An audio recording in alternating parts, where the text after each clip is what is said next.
দেখো, এই যে ঢাকা ভার্সিটি রাজশাহী ভার্সিটিতে আসছে, এখন শোনো পরাবৃত্তের শীর্ষবিন্দু।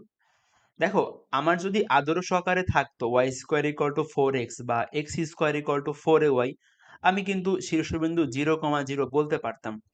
বাট এখানে কিন্তু আদর্শ আকারে নাই, তাই না? তাইলে আমি শীর্ষবিন্দু কেমনে বের করব বলো? সবাই মনে রাখবা, সবাই মনে রাখবা, পরাবৃত্তের শীর্ষবিন্দু বের করা পানির মতো সহজ। কেন পানির মতো সহজ? তুমি যেটা করবা, যে যে চলকের দ্বিঘাত, আবার শোনো ভাইয়া, যে চলকের দ্বিঘাত তার সাপেক্ষে অন্তরীকরণ করবা। যে চলকের দ্বিঘাত তার সাপেক্ষে আংশিক অন্তরীকরণ করব। সো পরাবৃত্তের শীর্ষ বের করতে আমাকে বেসিক নিয়মে যাইতে হবে না। তুমি চাইলে এখানে বেসিক, দেখো তুমি চাইলে হচ্ছে এটাকে আদর্শ আকারে প্রকাশ করে দেন শীর্ষ বের করতে পারো, কোনো সমস্যা নাই। এটা হয়তো অ্যাভারেজ পাবলিকরা করবে, বাট তুমি আমার ক্লাস করতেছো, তুমি এটা করবা না। তুমি কি করবা? তুমি স্মার্ট ওয়েতে কাজ করবা। সেটা হচ্ছে তুমি হলো যে চলকের দ্বিঘাত থাকবে তুমি তার সাপেক্ষে ডেরিভেটিভ বের করবা। কি বললাম বলো তো? যে চলকের দ্বিঘাত থাকবে তার সাপেক্ষে অন্তরীকরণ করব, ঠিক আছে? দেখো ভাইয়া,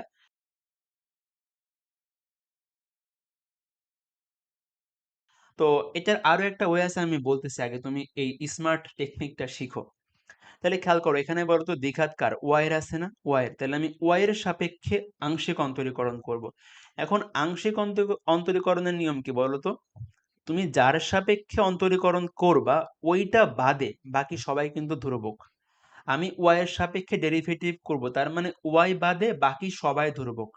আর আমরা জানি ধ্রুবকের ডিফারেন্সিয়েশন কিন্তু শূন্য। তাহলে দেখো ভাই, আমি যদি এটাকে ওয়াই এর সাপেক্ষে ডেরিভেটিভ করি, বলো তো কত পাবো? ওয়াই এর সাপেক্ষে কেন করব? কারণ ওয়াই এর দ্বিঘাত আছে। তাহলে আসো, twice Y plus zero. Zero কেন? কারণ এক্স এর তো অন্তরীকরণ শূন্য, কারণ আমি যখন ওয়াই এর সাপেক্ষে ডেরিভেটিভ করব ওয়াই বাদে বাকি সবাই ধ্রুবক, সো এক্স ও ধ্রুবক, তাহলে কি ধ্রুবকের ডিফারেন্সিয়েশন শূন্য। আর টু ওয়াই কে ওয়াই এর সাপেক্ষে ডেরিভেটিভ করলে টু হয়, এবং 8 এর ডেরিভেটিভ শূন্য, কারণ 8 হলো তোমার ধ্রুবক সংখ্যা। তাহলে দেখো ভাই, আমি আমার শীর্ষের কোটির মান পাচ্ছি -1। শীর্ষের কোটির মান পাচ্ছি -1। দেখো অ্যান্সার এ নাম্বার। একবারে করলাম কিভাবে? আমার কিন্তু ভুজ বের করার লাগে নাই, কেন বলো? কারণ দেখো, মাত্র একটা অপশনারই কোটির মান হচ্ছে -1 আছে। মাত্র একটা অপশনারই কোটির মান -1, তাহলে আমি ভুজের মান বের না করলেও হইতেছে। বাট আমি তোমাকে বের করে দেখাই ভুজের মান কেমনে বের করবা। দেখো, তুমি ওয়াই এর মান তো বের করে ফেলছো, এখন এক্স এর মান বের করলে আমি ভুজের মান পেয়ে যাব। তুমি যেটা করবা, তুমি মেইন ইকুয়েশনে ওয়াই এর মানটা বসায় দিবা, তাহলে তুমি এক্স এর মান পেয়ে যাবা। ওকে, কি বললাম বলো তো ভাইয়া? আমি ওয়াই এর মানটা এখানে বের করছি, এখন এক্স এর মান লাগবে। শীর্ষবিন্দুর ভুজ কেমনে বের করব? আমি এই মানটাকে জাস্ট মেইন ইকুয়েশনে বসায় দিব, তাইলে আমি এক্স এর মানটা পেয়ে যাব। সো এখানে এক্স এর মান আসবে তোমার 9/4। তাহলে অ্যান্সার কোনটা? 9/4, -1।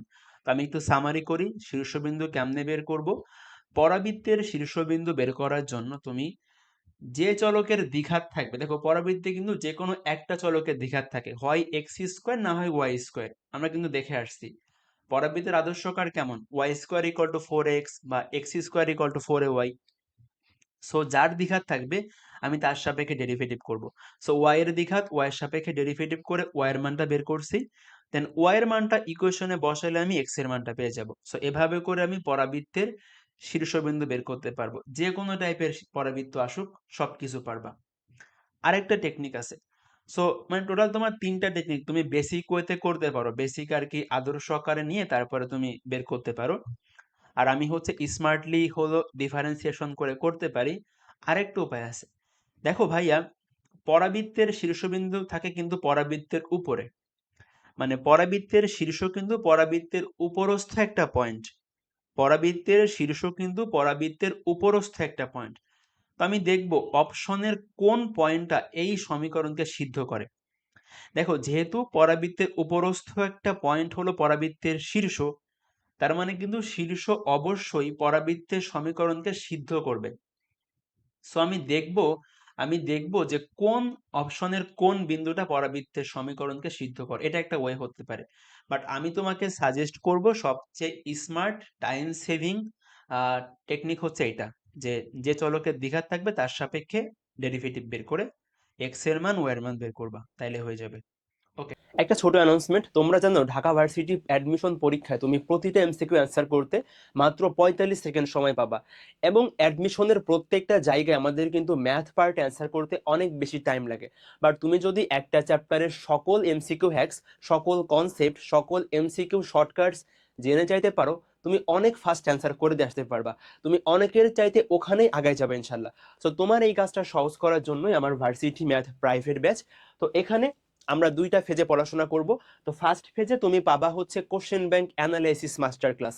তো এই কোশ্চেন ব্যাংক অ্যানালাইসিস ক্লাসে তোমার কোশ্চেন ব্যাংকের প্রত্যেকটা টাইপের বেসিক থেকে শুরু করে যতগুলা কোশ্চেন আছে, প্রতিটা কোশ্চেনের কনসেপ্ট, শর্টকাটস, ট্রিক্স যা যা আছে সবকিছু তুমি এখানে গোছানো করে পেয়ে যাবা। এবং ক্লাস করার পরে তোমার যদি কোনো ডাউট থাকে তুমি সরাসরি আমাকে পার্সোনালি নক করে সেটা সলভ করতে পারবে ইনশাল্লাহ। আর ফেজ টুতে আমরা হচ্ছে রিভিশন করব।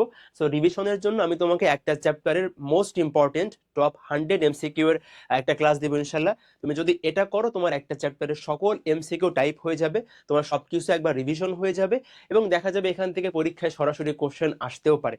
সো এর সাথে সাথে আমরা রিটেন ক্লাস বা সাজেশন ক্লাস ইনশাল্লাহ দিব।